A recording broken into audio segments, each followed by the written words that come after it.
পশ্চিম বর্ধমান জেলার ১৯ নং জাতীয় সড়কের অবস্থার আরও উন্নতির জন্য মঙ্গলবার একটি গুরুত্বপূর্ণ পর্যালোচনা বৈঠক হয়। পশ্চিম বর্ধমানের জেলাশাসক বা ডিএমএস পন্নাবলমের সভাপতিত্বে এই বৈঠক হয়। এই বৈঠকে national highway authority of India বা জাতীয় সড়ক NHAI, আসানসোল পুর নিগম, আসানসোল দুর্গাপুর পুলিশ কমিশনারেট এবং ইস্টার্ন কোলফিল্ডস লিমিটেড বা ইসিএলের ঊর্ধ্বতন আধিকারিকরা উপস্থিত ছিলেন। আসানসোলের পশ্চিম বর্ধমান জেলাশাসক কার্যালয়ে এই বৈঠকটি হয়। বৈঠক ১৯ নং জাতীয় সড়কের উপর ক্রমবর্ধমান যান চলাচলের চাপ, সড়ক নিরাপত্তা এবং দুর্ঘটনাপ্রবণ এলাকা নিয়ে বিশেষভাবে আলোচনা করা হয়। আধিকারিকরা ঘন ঘন দুর্ঘটনা ঘটে এমন স্থানগুলো চিহ্নিত করার প্রয়োজনীয়তার ওপর জোর দেন। যাতে দ্রুত প্রতিকারমূলক ব্যবস্থা নেওয়া যায় তার একটা পরিকল্পনা নেওয়া হয়েছে। বৈঠকে দুর্ঘটনাপ্রবণ এলাকা হিসেবে বিবেচনা করে কাল্লা মোড় এবং শীতলা মোড়ে বিশেষ ব্যবস্থা বাস্তবায়নের প্রয়োজনীয়তার ওপর জোর দেওয়া হয়। প্রস্তাবিত পরিকল্পনায় শীতলা মোড়ে একটি আন্ডারপাস এবং কাল্লা মোড়ে একটি ওভারব্রিজ নির্মাণের কথাও বলা হয়েছে। এছাড়াও উখরা এলাকায় ক্রমবর্ধমান যান চলাচলের কথা বিবেচনা করে ১৯ নং জাতীয় সড়ককে ৪ লেন থেকে ৬ লেনে প্রশস্ত করার একটি প্রস্তাব নিয়ে আলোচনা করা হয়। আধিকারিকরা পরিকল্পনাগুলিকে এগিয়ে নিয়ে যাওয়ার জন্য প্রয়োজনীয় পদ্ধতি নিয়েও আলোচনা করেছেন। এর পাশাপাশি জাতীয় সড়কের ওপর সেতু নির্মাণ এবং নিয়মিত রক্ষণাবেক্ষণ নিয়ে বিস্তারিত আলোচনা হয়।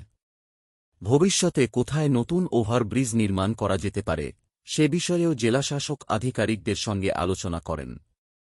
মনে করা হচ্ছে এই সব কিছু যানজট কমাবে এবং যাতায়াতকারী সবার জন্য একটি নিরাপদ ও ভালো ভ্রমণের অভিজ্ঞতা প্রদান করবে।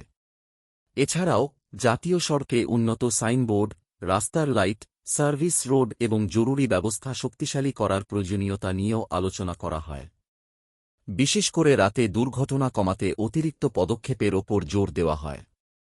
বৈঠক শেষে জেলা প্রশাসন ও জাতীয় সড়ক কর্তৃপক্ষ স্পষ্টভাবে জানিয়েছে যে আগামী দিনে সড়কের পরিকাঠামো শক্তিশালী করার জন্য বেশ কিছু সুনির্দিষ্ট পদক্ষেপ নেওয়া হবে। যাত্রীদের নিরাপত্তা, সময় সাশ্রয় এবং ট্রাফিক ব্যবস্থাকে অগ্রাধিকার দেওয়া হবে।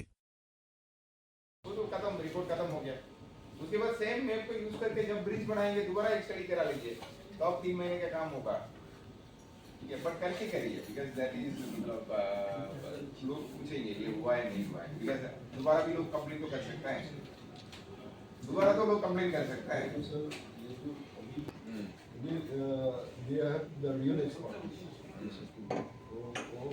ना मैं जो बोलना चाह रहा था काम रुक गया कब? काम शुरू हुआ था 14 में 17 तक चला हुआ 17 का मतलब ऑफ हो गया 10 ईयर वो जो we are reopening the file after 10 years.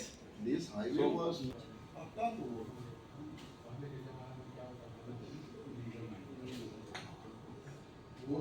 Plan में आपको दिखा रहा है इतना, लेकिन मतलब वो पता नहीं होगा प्राइवेट हमारा लगभग 1.5 किलोमीटर मोगरा चिट्टी का स्ट्रेच है। तो मोगरा चिट्टी का जो स्ट्रेच है वो अभी भी 4 लेन है, जबकि हमारा बाकी पोर्शन 6 लेन हो चुका है और वहाँ पर 4 लेन है तो थोड़ा जाम भी लग जा रहा है और सेफ्टी इशू है। तो हमने वहाँ पर ISM धनबाद से स्टडी कराया था, उनका रिकमेंडेशन आया था कि यहाँ पे हम लोग इसको एक्सपेंशन कर सकते हैं।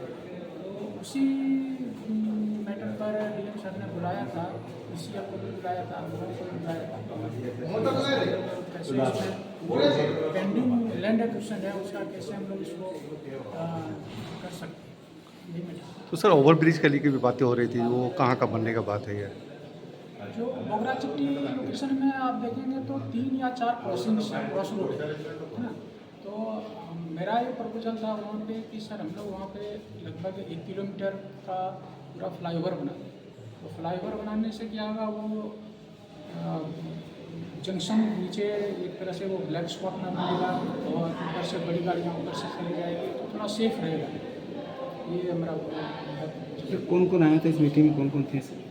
एक DGMS से आए हुए थे, ECL से आए थे, NHAI से थे, फिर लैंड एक्विजिशन की तरफ से था जो पश्चिम बर्धमान। ये आसनसोल में सर ये कल्ला मोड़ जो है ये बहुत काफ़ी मतलब एक्सीडेंट जोन है सर ये, और एक शीतला मोड़, ये हर बार यहाँ पे एक्सीडेंट प्राय देखा जाता है। इसके बारे में आपका कोई चिंता भावना है इसका? इसमें ये ब्लैक स्पॉट्स है हमारे यहाँ, और इस लोकेशन पे हम लोगों ने अंडरपास बनाने का प्रपोजल, अंडरपास हम लोग बनाएंगे, प्रपोजल हम लोग भेजा हुआ है, ये अंडरपास बनाने का प्रपोजल है। सर आपका नाम? Project director Pramod Mahato.